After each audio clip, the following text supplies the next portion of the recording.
Assalamualaikum warahmatullahi wabarakatuh. Kami dari kelompok 4 akan menjelaskan materi mengenai tujuan dan tanggung jawab audit. Sebelumnya saya akan memperkenalkan dulu nama anggota kelompok 4. Yang pertama ada Hanum Magfirah Tunisa dengan NIM A1C021079.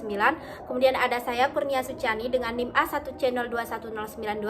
Kemudian ada Leni Aprilia Sukma dengan NIM A1C021098. Kemudian ada materi yang akan kami sampaikan. Yang pertama tanggung jawab auditor dan tujuan audit. Yang pertama, tanggung jawab auditor, ada tanggung jawab auditor dalam mendeteksi kesalahan saji material, kemudian tanggung jawab auditor dalam mendeteksi kecurangan material, kemudian tanggung jawab auditor untuk membongkar tindakan ilegal, kemudian tujuan audit. Tujuan audit terkait transaksi, tujuan audit terkait saldo, dan tujuan audit terkait penyajian dan pengungkapan. Lalu bagaimana kita memenuhi tujuan audit tersebut?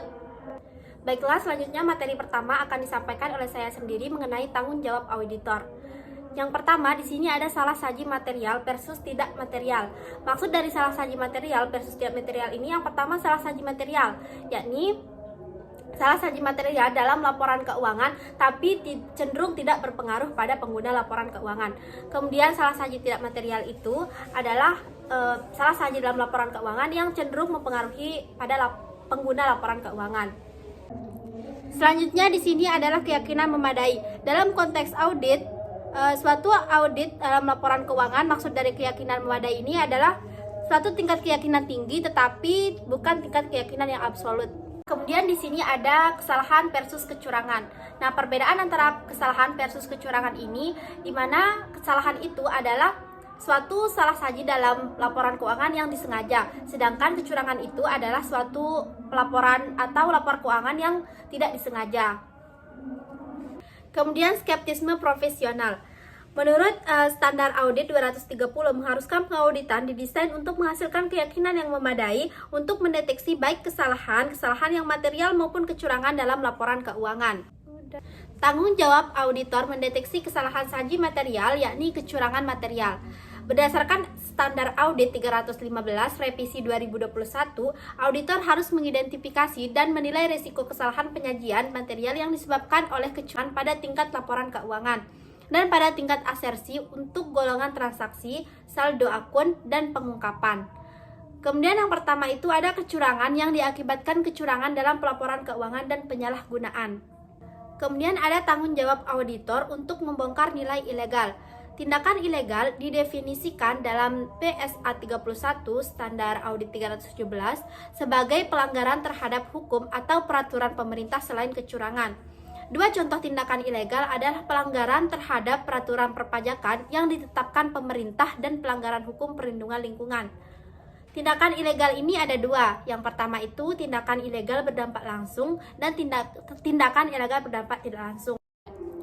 Kemudian tindakan ilegal berdampak langsung, misalnya pelanggaran atas hukum pajak akan berpengaruh secara langsung pada akun beban pajak penghasilan dan utang pajak penghasilan. Tanggung jawab auditor menurut PSA 31 untuk tindakan ilegal yang berdampak langsung ini adalah sama seperti tanggung jawab auditor terhadap kesalahan dan kecurangan.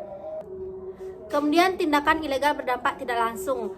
Misalnya ketika perusahaan melanggar hukum perlindungan lingkungan, laporan keuangan hanya akan terpengaruh jika terdapat sanksi atas pelanggaran lingkungan tersebut. Baik, di sini saya akan melanjutkan materi tentang auditor memiliki 3 tingkat tanggung jawab untuk menemukan dan melaporkan tindakan-tindakan ilegal sebagai berikut. Yang pertama, akumulasi bukti ketika tidak ada alasan untuk meyakini adanya tindakan ilegal berdampak tidak langsung.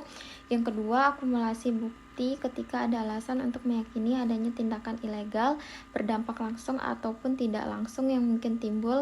Dan yang terakhir, tindakan ketika auditor mengetahui adanya tindakan ilegal. Kemudian ada tujuan auditor. Yang pertama, tujuan audit terkait transaksi.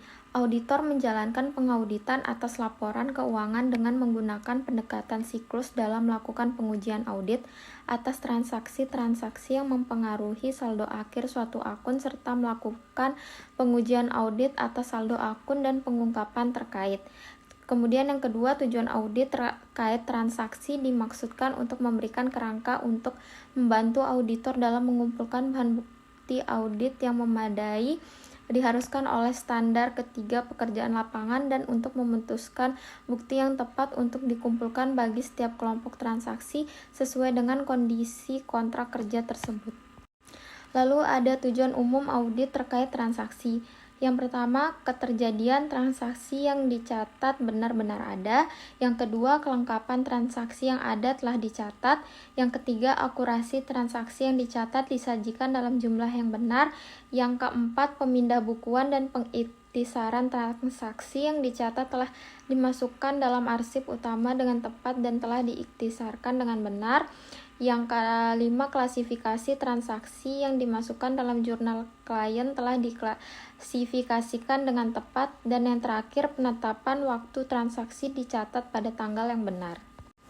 Tujuan khusus audit terkait transaksi. Tujuan khusus audit terkait transaksi untuk setiap kelompok transaksi yang penting dapat dikembangkan. Kelompok-kelompok transaksi tersebut biasanya termasuk penjualan, penerimaan kas, pembelian barang dan jasa, dan sebagainya. Setidaknya ada satu tujuan audit khusus terkait transaksi yang harus dimasukkan ke dalam setiap tujuan umum audit terkait transaksi, kecuali jika auditor yakin bahwa tujuan umum audit terkait transaksi tidak relevan atau tidak penting dalam situasi tersebut.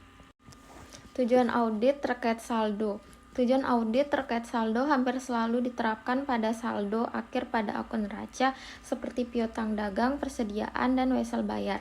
Meski demikian, beberapa tujuan audit terkait saldo diterapkan untuk sejumlah akun laporan laba rugi, dan ini biasanya melibatkan transaksi-transaksi yang tidak rutin dan biaya-biaya tak terduga seperti biaya hukum, perbaikan, atau pemeliharaan. Akun laporan laba rugi lainnya terkait dekat dengan akun-akun neraca dan diujikan secara simultan, seperti beban penyusutan dengan akumulasi penyusutan, serta beban bunga dengan wesel bayar. Selanjutnya materi akan dibacakan oleh teman saya, Leni Aprilia. Materi selanjutnya itu tentang tujuan umum audit terkait saldo. Pertama, ada keberadaan jumlah yang dicatat memang benar-benar ada. Kedua, kelengkapan jumlah yang ada telah dicatat. Ketiga, akurasi jumlah yang dicatat disajikan dalam jumlah yang benar. Keempat, klasifikasi jumlah yang dimasukkan dalam jurnal klien telah diklasifikasikan dengan tepat. Selanjutnya, pisah batas transaksi mendekati tanggal neraca dicatat dalam periode yang benar. Selanjutnya, keterikatan perincian saldo akun sesuai dengan jumlah di arsip utama terkait sesuai dengan jumlah total saldo akun dan sesuai dengan jumlah total di buku besar. Terus nilai terrealisasi aset dicatat pada estimasi jumlah yang dapat terrealisasi dan hak dan kewajiban. Selanjutnya, tujuan khusus audit terkait saldo.